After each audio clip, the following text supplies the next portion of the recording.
अस्सलाम वालेकुम जी YouTube family welcome हो गया तुहाडा जनाब पंजाबी लाइफ 75 मेरा चैनल और तुहाडी खिदमत दे विच हाज़र होया अज दी वीडियो लैके। अज मैं तुहानूं दसना है कि माल्टे दियां सिट्रस दियां सारियां वैरायटियां अज तुहानूं विखाणियां, ठीक है। और इन्हां दी तैयारी किस टाइम हुंदी है, किन्ना बजट दे के जांदे ने, किन्ना प्रॉफिट हो सकदा है और किहड़ी फसल असी बाग दे विच ला के ते मज़ीद असी अर्निंग कर सकते हैं, ठीक है। वीडियो दे नाल जुड़े रहो तो तुहानूं मैं विखाना है। सब तो पहली वैरायटी जिहड़ी बेहतरीन किस्म की वैरायटी है सिट्रस की, वो जनाब है मिठा। और ये जनाब 8वें महीने दे विच शुरू हो जाता है, सब तो पहले शुरू होने वाली वैरायटी है, ठीक है। इस दे नाल फिर लैमन भी हुंदा है, वो भी इंज दा ही हुंदा सीडलैस लैमन, उसकी भी शक्ल बिल्कुल इस तरह की हुंदी है, उसकी भी मैं तुहानूं वीडियो बना के चैक करवावांगा। यह जनाब मिठा है और इसकी तुसी देख सकते कंडीशन किस तरह सेहतमंद दाने ने।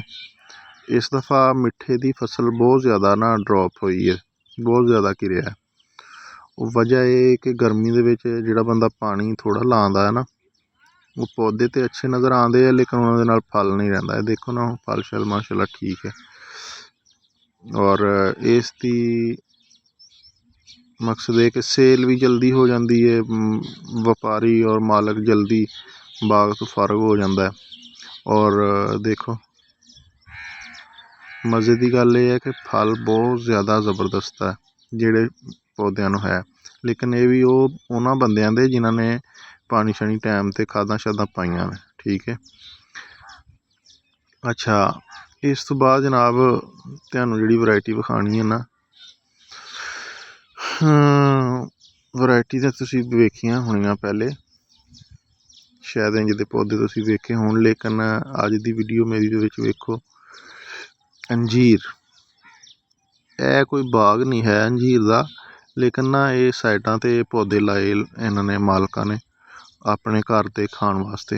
लेकिन फल देखो माशाल्लाह छोटे छोटे पौधे और इन्हां दे फल का हिसाब लाओ किन्ना बेहतरीन किस्म का फल है। और यह नाल अंब का पौधा है, ठीक है, उसका भी फल माशाल्लाह चेक करो। इसलिए ना जिहदा थोड़ा बहुत रकबा है ना, वो इंज दे फल साइडां ते शौकिया तौर पर ला लिया करो, ठीक है। अगर हुण यह जिहड़ा अंब का पौधा है, ये जिन्ना भी ये खाण इन्हां तो नहीं मुकदा और इन्होंने फिर एंड ते सेल ही करना है, ठीक है। इंज दे अगर 4-5 पौधे होण तो यकीन करो कि 3-4 लाख रुपया बना जाते हैं। अच्छा, उस तो बाद जनाब ग्रेप फ्रूट, उसका साइज़ तुसीं चैक कर सकते कि की हो गया। ये भी तकरीबन मिठे दे नाल उस तो बाद शुरू हो जाता है, तकरीबन 9वें महीने दे विच इहनूं तोड़ना शुरू कर दिंदे लोग। कई तो मिठे दे नाल ही इहनूं जिहड़ा ना मंडी दे विच सेल करना शुरू कर दिंदे। जनाब यह वैरायटी तुसीं खुद मैनूं चैक करके दसो, इसका नाम वगैरह मैनूं नहीं पता एडा, लेकिन है ये मैं तुहानूं दसां कि लैमन की एक वैरायटी है, ठीक है। 1.5-2 किलो 2 किलो तक इसका जिहड़ा ना वजन हुंदा एक दाने का, ठीक है। पिछली दफ़ा भी वीडियो एक मैं जिक्र किया सी, उस टाइम बिल्कुल तैयार सी, लेकिन हाले यह देखो बिल्कुल समझो कि छोटा है। और इसका साइज़ तुसीं चेक करो। ये लैमन है, लैमन की कोई नस्ल है, वह अचार वगैरह बनता है।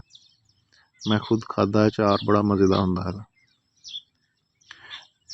अच्छा, बाकी हुण नैक्सट तुहानूं लैके चलना लैमन तो तुसीं वेख लिया, ठीक है।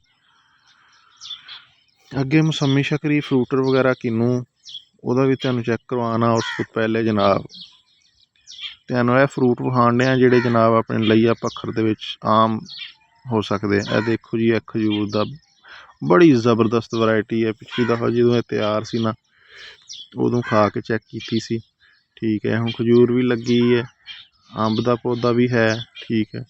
उस तो बाद जनाब अंजीर भी है, यह सामने केले का पौधा, यह उन्होंने जामन लाया है, ठीक है। यानी अपने घर दे खाण वास्ते हर किस्म का फ्रूट जिहड़ा ना उन्होंने काश्त किया। अच्छा, हुण दूसरी गल ये कि मौसमी शकरी का बाग है, ठीक है, वो विच कोई फ्रूटर के पौधे भी है ने। हुण मैं तुहानूं दसना ये सी कि इन्हां विच ना तुसीं फसल तो किवें बैनीफिट लै सकदे जे, ठीक है। ਇਹ ਹੁਣ ਮੌਸਮੀ ਹੈ ਨਾ, ਦੇਖੋ ਇਸ ਦੀ ਸਿਹਤ ਚੈੱਕ ਕਰੋ। ਔਰ ਇਹਦੇ ਵਿੱਚ ਉਹਨਾਂ ਨੇ ਕਾਸ਼ਤ ਕੀਤਾ ਹੈ ਸੂਰਜਮੁਖੀ, ਔਰ ਸੂਰਜਮੁਖੀ ਦੀ ਮਾਸ਼ਾਅੱਲਾ ਤੁਸੀਂ ਸਿਹਤ, ਉਹਦੀ ਵੈਰਾਈਟੀ ਚੈੱਕ ਕਰ ਸਕਦੇ। ਤਕਰੀਬਨ 6-7 ਲੱਖ ਰੁਪਈਆ ਉਹਨਾਂ ਨੇ ਸਮਝੋ ਕਿ ਇਹਦੇ 'ਚੋਂ ਫਸਲ 'ਚੋਂ ਲੈ ਲੈਣਾ ਹੈ ਸੂਰਜਮੁਖੀ ਦੀ 'ਚੋਂ। ਬਾਕੀ ਇਹ ਦੇਖੋ ਜਿਹੜਾ ਬਾਗ ਬਿਲਕੁਲ ਫ੍ਰੀ ਹੈ, ਉਹਦੀ ਰੰਗਤ ਵੀ ਏਡੀ ਸਹੀ ਨਹੀਂ ਹੈ। ਜਿਹਦੇ 'ਚ ਉਹਨਾਂ ਨੇ ਸੂਰਜਮੁਖੀ ਬੀਜਿਆ ਉਹਦਾ ਬੜਾ ਜ਼ਬਰਦਸਤ ਤਰੀਕਾ ਹੈ। ਇਹ ਜੀ ਲੈਮਨ ਦਾ ਇੱਕ ਪੌਦਾ, ਠੀਕ ਹੈ। ਔਰ ਇਹ ਚਾਈਨਾ ਲੈਮਨ ਹੈ, ਛੋਟਾ ਜਿਹੜਾ ਹੁੰਦਾ, ਹਾਲੇ ਜਿਹੜਾ ਨਾ ਛੋਟੇ ਛੋਟੇ ਦਾਣੇ ਲੱਗੇ ਨੇ। ਇਹ ਦੇਖੋ, ਇਹ ਵੀ ਗਰਮੀ ਦੇ ਵਿੱਚ ਬੜਾ ਜ਼ਬਰਦਸਤ ਵਿਕਦਾ ਹੈ। ਬਾਕੀ ਇਹ ਹੈ ਕਿ ਫਸਲ ਲਾਜ਼ਮੀ ਸੂਰਜਮੁਖੀ ਵਗੈਰਾ ਕਾਸ਼ਤ ਕਰ ਲਿਆ ਕਰੋ, ਜਿਹਦੇ ਨਾਲ ਫਲ ਦੀ ਕੰਡੀਸ਼ਨ ਵੀ ਅੱਛੀ ਰਹਿੰਦੀ ਹੈ ਔਰ ਜਿਹੜਾ ਨਾ ਬੈਨੀਫਿਟ ਵੀ ਮਾਲਕ ਨੂੰ ਜ਼ਿਆਦਾ ਮਿਲ ਜਾਂਦਾ। ਮੇਰੀ ਵੀਡੀਓ ਨੂੰ ਜਿਹੜਾ ਨਾ ਲਾਜ਼ਮੀ ਲਾਈਕ ਔਰ ਚੈਨਲ ਨੂੰ ਸਬਸਕ੍ਰਾਈਬ ਕਰ ਦਿਆ ਕਰੋ, ਠੀਕ ਹੈ। ਬਾਕੀ ਤੁਹਾਡੇ ਵਾਸਤੇ ਏਡੀ ਮਿਹਨਤ ਨਾਲ ਵੀਡੀਓ ਬਣਾਉਣਾ, ਵੀਡੀਓ ਕੋਈ ਸੌਖੀ ਨਹੀਂ ਬਣਦੀ ਹੈ। ਅਤੇ ਇਹ ਜਨਾਬ ਮੌਸਮੀ ਜੇ ਵੀ ਤੁਸੀਂ ਵੇਖ ਲਓ, ਠੀਕ ਹੈ। ਇਸ ਦਾ ਵੀ ਇਹ ਸਾਈਜ਼ ਹੋਇਆ ਪਿਆ, ਲਕੀਰਦਾਰ ਮੌਸਮੀ ਦੀ ਇਹ ਨਿਸ਼ਾਨੀ ਹੈ। ਇਹ ਦੇਖੋ ਸਾਹਮਣੇ ਇਹਦੇ ਗੋਲ ਦਾਇਰਾ ਬਣਿਆ ਹੁੰਦਾ ਔਰ ਥੋੜ੍ਹੀ ਮਕਸਦ ਅਰਸੇ ਬਾਅਦ ਇਹਦੀਆਂ ਲਕੀਰਾਂ ਵੀ ਉੱਤੇ ਬਣ ਜਾਂਦੀਆਂ।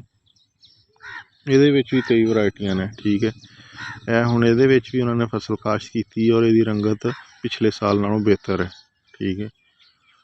ਔਰ ਇਹੋ ਹੀ ਵਜ੍ਹਾ ਹੈ ਕਿ ਜਿਹੜਾ ਬੰਦਾ ਫਸਲ ਕਾਸ਼ਤ ਕਰ ਲੈਂਦਾ, ਉਹਦਾ ਖਰਚਾ ਪਾਣੀ ਸ਼ਾਣੀ ਦਾ, ਖਾਦਾਂ ਸ਼ਾਦਾਂ ਦਾ, ਅਤੇ ਫਸਲ ਕੱਢ ਜਾਂਦੀ ਹੈ, ਠੀਕ ਹੈ। ਬਾਗ ਉਹਨੂੰ ਮੁਕੰਮਲ ਤੌਰ 'ਤੇ ਜਿਹੜਾ ਨਾ ਬਚ ਜਾਂਦਾ ਹੈ ਮੁਨਾਫੇ 'ਚ।